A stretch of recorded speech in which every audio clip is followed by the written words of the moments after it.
ভাবুন তো, একটি জাতি যারা পাহাড় কেটে প্রাসাদ বানাতো, যাদের শক্তির কাছে কেউ দাঁড়াতে পারতো না, যারা ভাবতো আমাদের ধ্বংস করার মতো কেউ নেই, কিন্তু একটি মাত্র বিপদ শব্দ, এক মুহূর্ত আর পুরো জাতি শেষ। আজ আমরা জানবো ছামূদ জাতির ধ্বংসের সত্য ঘটনা এবং তা কুরআনের আলোকে বাস্তব ইতিহাস। প্রিয় দর্শক, আসসালামু আলাইকুম রাহমাতুল্লাহি ওয়া বারাকাতুহু। প্রিয় আলোর সন্ধান চ্যানেলের দর্শক বৃন্দ, আপনাদের স্বাগতম আরও একটি নতুন এপিসোডে। আর হ্যাঁ, আমাদের চ্যানেলে কেউ নতুন থাকলে অবশ্যই চ্যানেলটিকে সাবস্ক্রাইব করে আমাদের পাশে থাকুন। ছামূদ জাতির শক্তি ও সভ্যতা। ছামূদ ছিল আরবের একটি শক্তিশালী জাতি। তাহারা পাহাড় কেটে ঘর বানাতো, পাথর কেটে দুর্গ বানাতো। তাদের ছিল বাগান, ঝর্ণা, খেজুর বাগিচা। এ বিষয়ে মহান আল্লাহ তাআলা পবিত্র কোরআন মাজিদে বলেন, বিসমিল্লাহির রহমানির রহিম, তোমরা সমতলে প্রাসাদ নির্মাণ করো এবং পাহাড় কেটে ঘরবাড়ি তৈরি করো। সূরা আল আরাফ আয়াত ৭৪।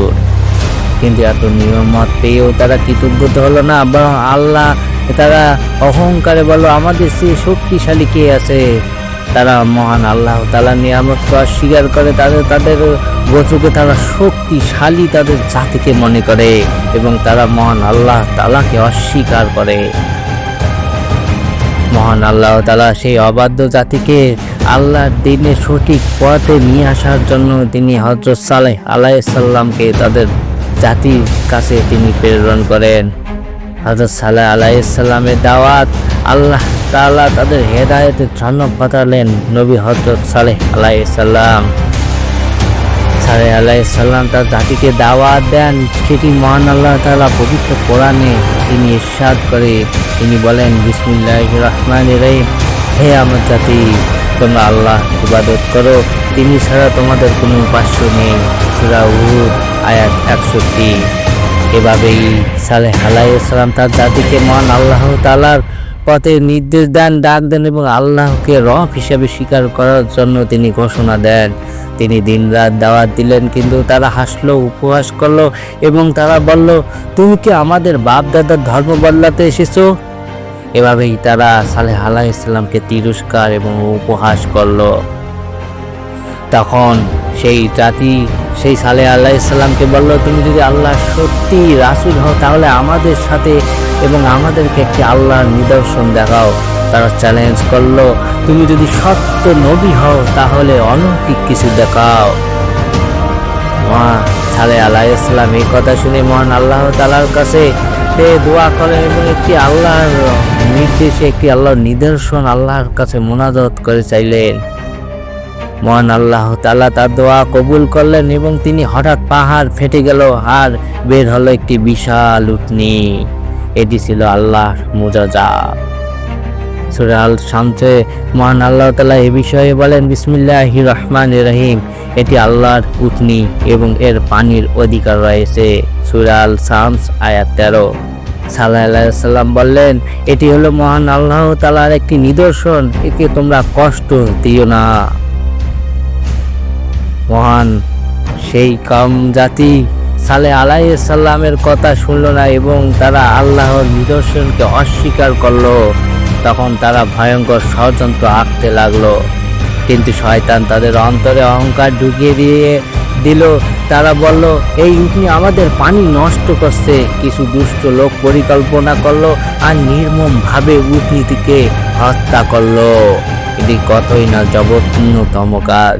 এ বিষয়ে মহান আল্লাহ তাআলা পবিত্র কোরআন মাজিদে তুলে ধরে, তিনি বলেন, বিসমিল্লাহির রহমানির রহিম, তারা তাদের একজনকে ডাকলো আর সে উটনীটিকে হত্যা করলো।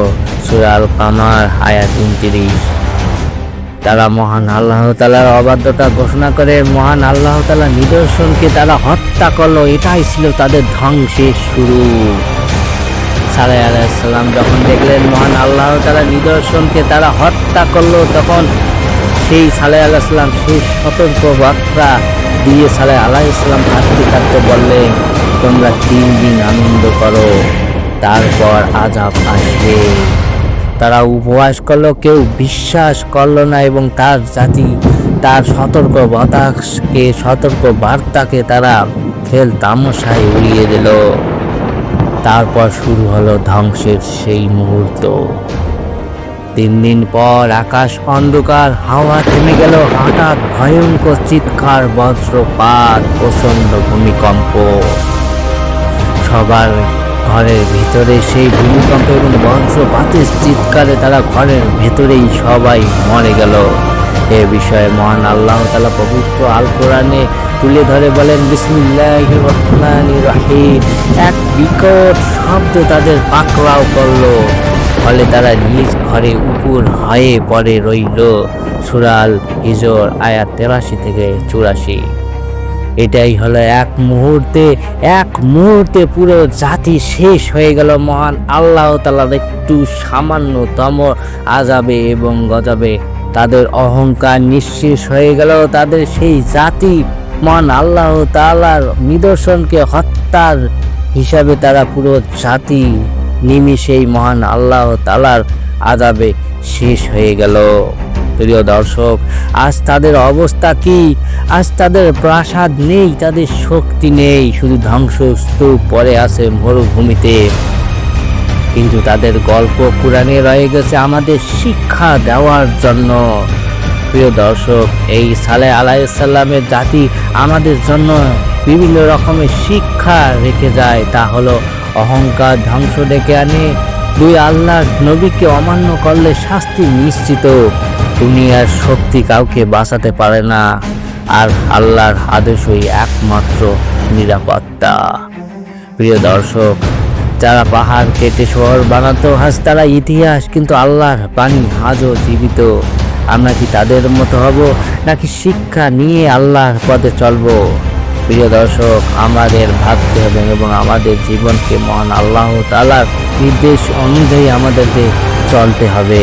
প্রিয় দর্শক, ভিডিওটি ভালো লাগলে লাইক, শেয়ার ও সাবস্ক্রাইব করতে ভুলবেন না।